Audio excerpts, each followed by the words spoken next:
शांताकारं भुजंगशयनं पद्मनाभं सुरेशं विश्वाधारं गगनसदृशं मेघवर्णं शुभांगं लक्ष्मीकान्तं कमलनयनं योगिभिध्यानगम्यं वंदे विष्णु भवभयहरं सर्वलोकैकनाथं।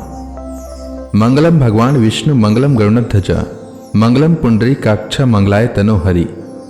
ओम नमो भगवते वासुदेवाय। जय श्री कृष्ण। राधे राधे। हमारे सनातन हिंदू धर्म में कई व्रत त्योहार हैं और सबका अपना अपना महत्व है। हमारे धर्म में एकादशी तिथि का भी बहुत महत्व है।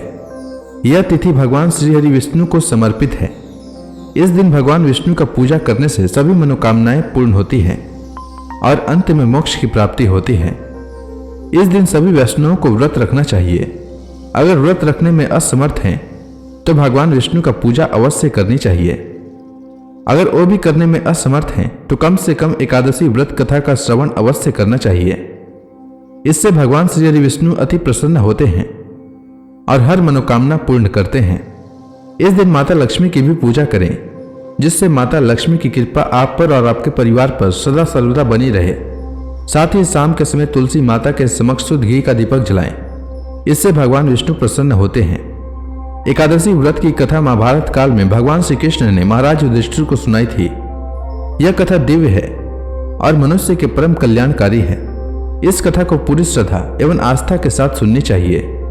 इस कथा की कभी भी निंदा न करें। भगवान श्री कृष्ण के मुख से निकली इस कथा का एक एक शब्द अमूल्य है। तो आइए सुनते हैं पौष कृष्ण पक्ष में पड़ने वाली सफला एकादशी की कथा। मोक्षदा एकादशी की व्रत कथा को सुनकर महाराज युधिष्ठिर ने प्रसन्न होते हुए कहा, हे कमल नयन, मोक्षदा एकादशी की व्रत कथा सुनकर मैं धन्य हो गया हूं।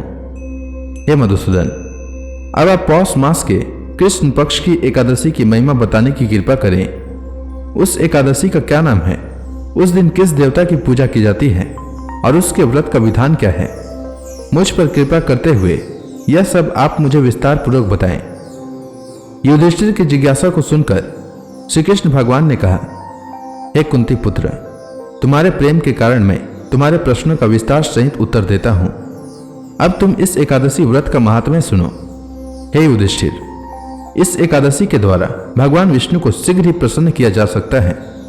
पौष मास की कृष्ण पक्ष की एकादशी का नाम सफला है। इस एकादशी के आराध्य देव नारायण हैं। इस एकादशी के दिन भगवान विष्णु की विधि के अनुसार श्रद्धापूर्वक पूजा करनी चाहिए। हे युधिष्ठिर, इसे सत्य जानो कि जिस तरह नागों में शेष नाग, पक्षियों में गरुड़, ग्रहों में सूर्य चंद्र, यज्ञों में अश्वमेध और देवताओं में भगवान विष्णु श्रेष्ठ हैं, उसी प्रकार व्रतों में एकादशी व्रत श्रेष्ठ है। हे युधिष्ठिर, एकादशी का व्रत करने वाले व्यक्ति भगवान श्रीहरि को अति प्रिय हैं। इस एकादशी में नारियल और नैवेद्य आदि अर्पण करके भगवान नारायण की पूजा करनी चाहिए। मनुष्य को 5 सहस्त्र वर्ष तपस्या करने से जिस पुण्य का फल प्राप्त होता है, वही पुण्य श्रद्धा पूर्वक रात्रि जागरण सहित सफला एकादशी का उपवास करने से मिलता है। हे कुंती पुत्र, अब तुम सफला एकादशी की कथा ध्यान पूर्वक सुनो। प्राचीन समय में चंपावती नगरी में महिष्मान नामक एक राजा राज्य करता था। उसके 4 पुत्र थे। उसका सबसे बड़ा लुम्पक नाम का पुत्र महापापी और दुष्ट था। वह हमेशा परस्त्री गमन में तथा वैश्याओं के यहाँ जाकर अपने पिता का धन नष्ट किया करता था। देवता, ब्राह्मण, वैष्णव आदि सुपात्रों की निंदा करके वह अति प्रसन्न होता था। सारी प्रजा उसके कुकर्म से बहुत दुखी थे, परंतु युवराज होने के कारण सब चुपचाप उसके अत्याचारों को सहन करने को विवश थे और किसी में भी इतना साहस नहीं था कि कोई राजा से उसकी शिकायत करता। परंतु बुराई अधिक समय तक पर्दे में नहीं रहता।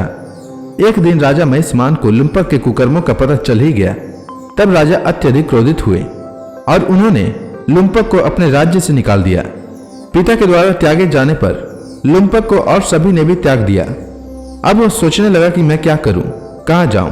अंत में उसने रात्रि को पिता के राज्य में ही चोरी करने को ठानी। वह दिन में राज्य से बाहर रहने लगा और रात्रि को अपने पिता की नगरी में जाकर चोरी तथा अन्य बुरे कर्म करने लगा। रात में वह जाकर नगर के निवासियों को मारता तथा कष्ट देता। वन में वह निर्दोष पशु पक्षियों को मारकर उनका भक्षण किया करता था। किसी किसी रात जब वह नगर में चोरी आदि करते पकड़ा भी जाता तो राजा के डर से पहरेदार उसे छोड़ देते थे। कहते हैं कि कभी कभी अनजाने में भी प्राणी ईश्वर की कृपा का पात्र बन जाता है। ऐसा ही कुछ लुम्पक के साथ भी हुआ। जिस वन में वह रहता था वह वन भगवान को भी बहुत प्रिय था। उस वन में एक प्राचीन पीपल का वृक्ष था तथा उस वन को सभी लोग देवताओं का क्रीड़ा स्थल मानते थे। वन में उसी पीपल के वृक्ष के नीचे महापापी लुम्पक रहता था। कुछ दिन बाद पौष मास के कृष्ण पक्ष की 10वीं के दिन वस्त्रहीन होने के कारण लुम्पक तेज ठंड से मूर्छित हो गया। ठंड के कारण वह रात को सो न सका और उसके हाथ पैर अकड़ गए। वह रात बड़ी कठिनता से बीती, किंतु सूर्य के उदय होने पर भी उसकी मूर्छा नहीं टूटी। वह ज्यों का त्यों पड़ा रहा। सफला एकादशी की दोपहर तक वह पापी मूर्छित ही पड़ा रहा। जब सूर्य के तपने से उसे कुछ गर्मी मिली तब दोपहर में कहीं उसे होश आया और वह अपने स्थान से उठकर किसी प्रकार चलते हुए वन में भोजन की खोज में फिरने लगा। उस दिन वह शिकार करने में असमर्थ था, इसलिए पृथ्वी पर गिरे हुए फलों को लेकर पीपल के वृक्ष के नीचे गया। तब तक भगवान सूर्यदेव अस्त हो चुके थे। भूखा होने के बाद भी वह उन फलों को न खा सका, क्योंकि कहाँ तो वह नित्य जीवों को मारकर उनका मांस खाता था और कहाँ फल। उसे फल खाना तनिक भी अच्छा नहीं लगा। अतः उसने उन फलों को पीपल की जड़ के पास रख दिया और दुखी होकर बोला, हे ईश्वर, यह फल आपको ही अर्पण है। इन फलों से आप ही तृप्त हो जाएं।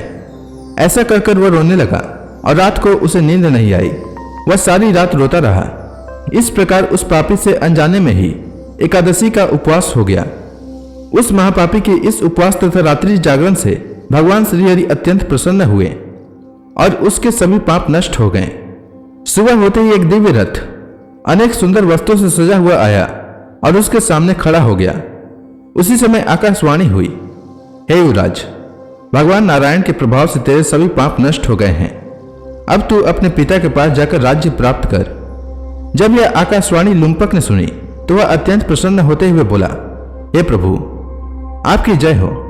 ऐसा कहकर उसने सुंदर वस्त्र धारण किए और फिर अपने पिता के पास गया। पिता के पास पहुंचकर उसने सारी कथा पिता को सुनाई। पुत्र के मुख से सारा वृतांत सुनने के बाद पिता ने अपना सारा राज्य तत्क्षण ही अपने पुत्र को सौंप दिया और स्वयं वन में चले गए। अब लुम्पक शास्त्रानुसार राज्य करने लगा। उसकी स्त्री पुत्र आदि भी श्री विष्णु के परम भक्त हो गए। वृद्धावस्था आने पर वह अपने पुत्र को राज्य सौंपकर भगवान का भजन करने के लिए वन में चला गया और अंत में परम पद को प्राप्त हुआ। हे युधिष्ठिर, जो मनुष्य श्रद्धा व भक्ति पूर्वक इस सफला एकादशी का उपवास करते हैं उसके सभी पाप नष्ट हो जाते हैं और अंत में उसे मोक्ष की प्राप्ति होती है। हे राजन, जो मनुष्य इस सफला एकादशी के महात्म्य को नहीं समझते उसे पूंछ और सींगों से विहीन पशु ही समझना चाहिए। सफला एकादशी के महात्म्य को पढ़ने अथवा श्रवण करने से प्राणी को राज्य सूर्य यज्ञ के समान फल प्राप्त होता है। तो इसी के साथ सफला एकादशी की व्रत कथा समाप्त होती है। तो प्रेम से बोलिए भगवान विष्णु की जय, श्री कृष्ण भगवान की जय, समस्त देवी देवताओं की जय।